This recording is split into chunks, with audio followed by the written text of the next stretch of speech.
Hi everyone, this is Anne Marie from the Practice Space, and today's coping clip is going to be about job interviews. Specifically, the first question, tell me about yourself, which is that dreaded question that kicks everything off. And when you first go into a question like this, it's really important to reset your mindset because a job interview can often feel like a quiz or an interrogation when it really should be more like a story that teaches us about who you are and what's really important to you.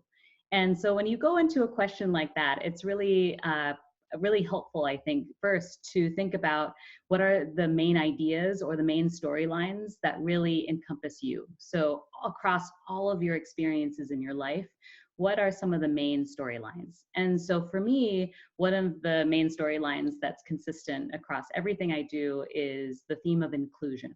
So I might say something like, across all of my professional experiences, inclusion has been at the center of my work. And what I mean by that is just making sure that everyone can participate and everyone can be themselves, and we're bringing people together as part of a community.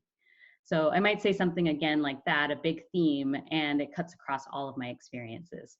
After you say a theme or a main idea, it's really helpful then to show people what you mean. So through an illustration. And sometimes you can dive into a specific moment or a specific example or story, or sometimes you can do little shortcuts, like doing something like, from my teaching experience to my experience in nonprofits, I've always tried to create events or programs that bring people together of all different ages. So I might do something like that, a little shortcut where it's like from something to something, this is always the case.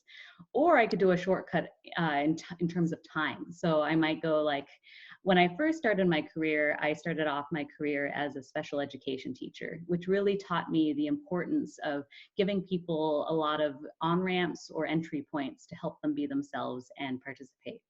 Fast forward to today, leading the practice space, I created the practice space so that people could feel confident with their public speaking skills so everyone can have a voice and everyone can be involved.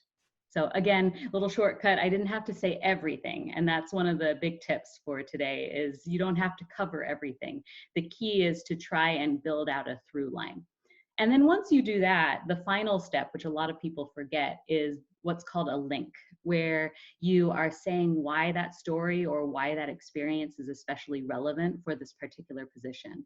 So if I were interviewing for my job, I would say something like, so if I was able to participate in this opportunity and take on this position, I really think that inclusion and that approach would really add a lot to the types of programs that we do here at the practice space. That was a little fuzzy, but something like that, where you're basically giving someone an idea of how you would take who you are and apply it to this situation.